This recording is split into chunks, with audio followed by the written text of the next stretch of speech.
সবাইকে মসজিদ সুন্নাহ Islamic complex আসলে এটা আমাদের অনেক দিনের একটা উদ্যোগ ছিল যে আমরা বাংলাদেশে নবী সাল্লাল্লাহু আলাইহি ওয়াসাল্লামের সুন্নাহ মোতাবেক একটি মসজিদ প্রতিষ্ঠা করব।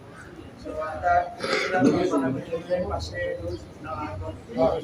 মসজিদ নাই, গান্ধীর কোনো মসজিদ নাই। তো হিসাবে আমরা এই জায়গাটা সিলেক্ট করি যাতে এখানে মানুষজন এসে নামাজ পড়তে পারে। তো আমাদের মূলত মসজিদ কেন্দ্রিক কার্যক্রম সবকিছু আমরা শুধু মানুষ এখানে আসবে নামাজ পড়বে এতটুকুর মধ্যে আমরা সীমাবদ্ধ না। রাসূল সাল্লাল্লাহু আলাইহি ওয়াসাল্লাম যেভাবে আমাদেরকে মসজিদ নববীর মাধ্যমে একটা সমাজ ব্যবস্থা যেভাবে পরিচালনা করতে আমাদেরকে উদ্বুদ্ধ করেছিলেন, আমরা ওই জিনিসটাকে সামনে রেখে ওই জিনিসটাকে আদর্শ মেনে আমরা চেষ্টা করে যাচ্ছি। সো এরই একটা প্রচেষ্টা হলো যে আমাদের আজকের এই কোরবানির মাংস বিতরণ, আমাদের কোরবানির মাংস এর আমরা আগে অনেক বন্যার্ত মানুষদেরকে সাহায্য করেছি এবং বিভিন্ন সময় আমরা যতটুকু পারি আমরা কমিউনিটি ওয়ার্ক করার চেষ্টা করি মসজিদের পক্ষ থেকে। আমাদের এই মসজিদটা সুন্নাহ ট্রাস্ট কর্তৃক পরিচালিত হয়। সো আমরা ট্রাস্টের পক্ষ থেকে মসজিদের আয়োজনে আমরা এই প্রোগ্রামগুলো করে থাকি। তারই উদ্যোগে আজকে আমাদের একটি প্রোগ্রাম এবং সামনের দিকে ইনশাআল্লাহ আমরা আরও এভাবে প্রোগ্রাম চালিয়ে যাব।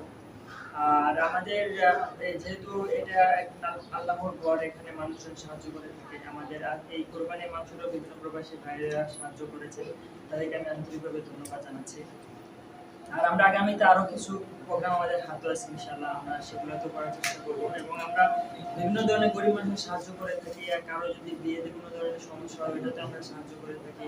যে কোনো ধরনের কারো কোনো গরিব মানুষের সাহায্য প্রয়োজন হয় আমরা আমাদের ট্রাস্টের পক্ষ থেকে মসজিদের পক্ষ থেকে সাহায্য করার চেষ্টা করি।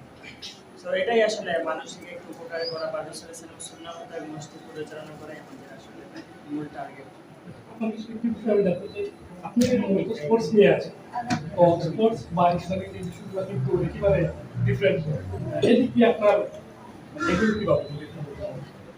যে স্পোর্টস হলে কি আমার প্রফেশন, এটা আমার প্রফেশনের জায়গা। আর এটাকে আমি মনে করি যে স্পোর্টসের বাইরের যে জগৎটা আছে, যে জীবনটা আছে, মানুষের সাথে মিশা বা সাধারণ মানুষকে একটু সাহায্য করতে পারে, আমি মনে করি এর মধ্যেই আসলে অনেক শান্তি রয়েছে। এবং আপনি যে কোনো ধরনের মানুষকে, যে কোনো লেভেলের মানুষকে জিজ্ঞেস করেন শান্তির কোন জায়গায়, সে বলবে আপনি আসলে এই কাজগুলো করার মাধ্যমে আমি নিজেও শান্তি অনুভব করি, আমার সাথে ভালো লাগে আমি করার চেষ্টা করি। দর্শক আমরা একটু এখানে দেখো, তারা এই যে মসজিদ সুন্নাহ এন্ড ইসলামিক কমপ্লেক্সের পক্ষ থেকে এই এলাকার যারা দুস্থ মানুষজন রয়েছেন তাদের মধ্যে পবিত্র ঈদুল আজহার যে পরিবারগুলো রয়েছে দুস্থ অসহায়, তাদের মধ্যে কুরবানির মাংস বিতরণ কার্যক্রম শুরু হবে। আমরা একটু আপনাদেরকে দেখানোর চেষ্টা করব।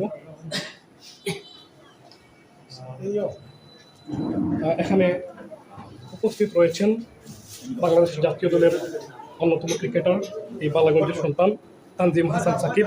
তিনি দুস্থ অসহায় মানুষজনের মধ্যে গরুর মাংস তুলে দিচ্ছেন। অত্যন্ত সুন্দরভাবে তারা প্যাকেটগুলো তৈরি করে মানুষজনের হাতে তুলে দিচ্ছেন। দর্শক এখানে রয়েছেন ক্রিকেটার তানজিম হাসান সাকিব। তিনি এই মাংসগুলো নিজে উপস্থিত থেকে তুলে দিতে পারছেন, সহ স্থানীয় যারা গণ্যমান্য ব্যক্তিবর্গ রয়েছেন তারা এখানে উপস্থিত রয়েছেন।